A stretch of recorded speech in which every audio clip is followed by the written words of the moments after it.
올해 같은 경우는 코로나로 인해 가지고 행정적인 것들이 좀 달라지고는 있습니다. 시험 일정 분산을 통해 가지고 어떤 문제가 생길 거냐? 문제가 많아질 거예요. 이제 원래는 한 문제만 나오면 될 일을 어떻게 보면 같은 거가 쪼개지기 때문에 두 개의 문제가 나온다라는 것은 그걸 알고 들어가는 상황이라고 했을 때에는 뭔가 그 문제도 대비를 할 수도 있지만 그 문제가 다른 개념의 문제도 나올 수 있기 때문에 좀 더 대비를 할 수 있다라고 저는 좋게 좀 생각을 해주셨으면 좋겠고, 높은 경쟁률 항상 높았지만 올해는 조금 더 높다라고 저는 판단이 되고, 고사 시간이 단축되는 대학이 발생을 했다. 이거는 근데 아주 특정한 대학의 몇몇이기 때문에 뭔가 그렇게 다 적용을 할 수가 없는 거여서 뭔가 좀 대전제적인 걸로 받아들일 수는 없고요. 그래서 내신 성적의 중요성이 증가됐는가 많이들 얘기를 하세요. 이제 배수 제한이 있다 보니까 뭐 내신이 중요해진 거 아니냐. 이것도 마찬가지로 상명대학교가 배수를 원래 없었던 학교인데 배수 제한을 했죠. 근데 경쟁률이 그 배수에 가깝게 나왔고요. 크게 영향이 없었습니다. 그렇기 때문에 수시에서는 그렇게 크게 당락을 좌우하는 요소는 아니다라는 그렇게 내용으로 보여지고요. 그 다음에 수능의 양극화심화는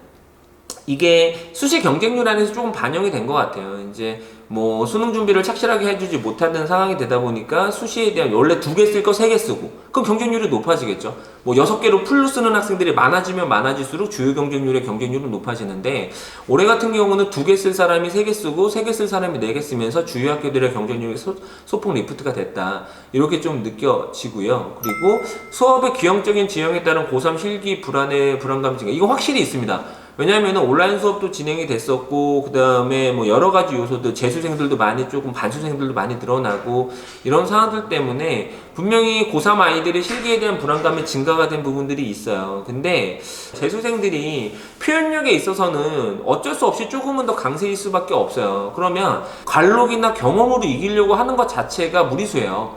그렇다면 어떻게 승부수를 걸어야 될까요? 사학적으로 본다라고 했을 때 이 친구들이 뭔가 양으로 승부하는 것이 아니라 물체에서 가져갈 수 있는 어떻게 보면 그것의 본질적인 내용들을 얼마나 관통을 했는지에 따라서 뭔가 좀 학생들이 어떻게 보면 자신도가 좀 달라지지 않을까라는 생각을 해봅니다.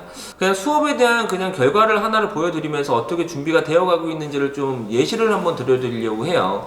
4시간 리얼타임으로 시험 우수작을 저희가 선별을 했던 것들을 모아놓은 거예요. 주제는 지우개, 연필, 그다음 지우개 연필이죠. 붙어있는 연필. 그 다음에 전구를 가지고 기초 디자인을 하시오란 내용이었고요. 주제어는 없었습니다. 지금 보시게 되면은 이렇게 전체적으로 봤을 때에는 원칙이겠지만 이 안에서 8가지 정도의 어떻게 보면 유형이나 어떻게 보면 특성으로 구분이 돼요. A유형 같은 경우는 기본적으로 뭔가 현상에 조금 더 초점을 맞춘 거죠. 그러니까 전구가 구의 형태로 왜곡이 이루어지게 되고 직선적인 요소가 뭔가 거기에 맞닥뜨렸을 때 만들어지는 왜곡에 대한 현상을 뭔가 이야기를 가지고 표현을 했고요. B그림 같은 경우는 이제 연필이 쓰여져 있는 쓰는 성질, 그어질 수 있는 어떻게 보면 흑연의 성질을 가지고 뭔가 내용을 만들어내고 있고요. 그 다음에 C 같은 경우는 이제 내용은 그렇게 크게 없어요. 근데 이제 조형 중심으로 해가지고 뭔가 방향이라든지 구성, 그러니까 쉽게 도형이라든지, 그러니까 동그라미라든지 아니면은 뭐 네모라든지 이런 식의 조형적인 연출을 통해서 만들어내고 있고요. 그리고 D 같은 경우는 뭔가 빛이라는 것을 상상을 해가지고 만들어질 수 있는 뭐 네거티브, 포지티브에 대한 느낌들을 많이 활용을 하고 있고요.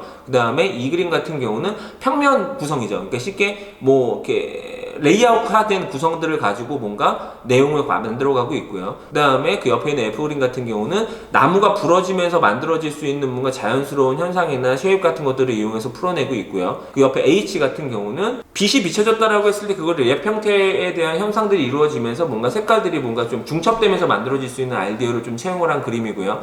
근데 마지막 그림은 여러 가지가 좀 섞여 있는데, 저는 이 그림이 상당히 재밌었던 게 뭐냐면은 암흑에 들어갔을 때 어둠을 지워주는 지우개? 그냥 지우는 거에서 그치는 것이 아니라 뭔가 빛을 더 돋보이게 할 수 있고 공간을 재창출할 수 있는 뭔가 내용으로 뭔가 잡아냈다라는 거에서 상당히 재미를 느꼈던 그림이에요. 그리고 그렇게 잘 그린 듯한 느낌의 그림은 아닌데 재밌는 요소는 뭐냐면 컬러감을 통해 가지고 만들어갈 수 있는 쉐입이라든지, 그리고 연필에서 뭔가 군집지어지는 뭔가 도형감을 가지고 뭔가 블록화 시켜내면서 뭔가 만들어지는 과정, 평면화되는 그림들 중에서는 뭔가 특색을 찾을 수 있는 그림이었다라고 저는 생각이 들었고요. 그리고 이 그림 같은 경우도 보시게 되면은 뭐 술래잡기 하듯이 연필이 지나가고 있는 자리를 뭔가 뒤따라가면서 그걸 다시 지우고 있는 그런 어떻게 보면은 뭔가 루프 형태의 뭔가 내용들을 만들어내면서 형태를 만들어진 아이디어가 상당히 재밌다라고 느껴서 대표성 있는 그림으로 한번 선정을 해봤고요.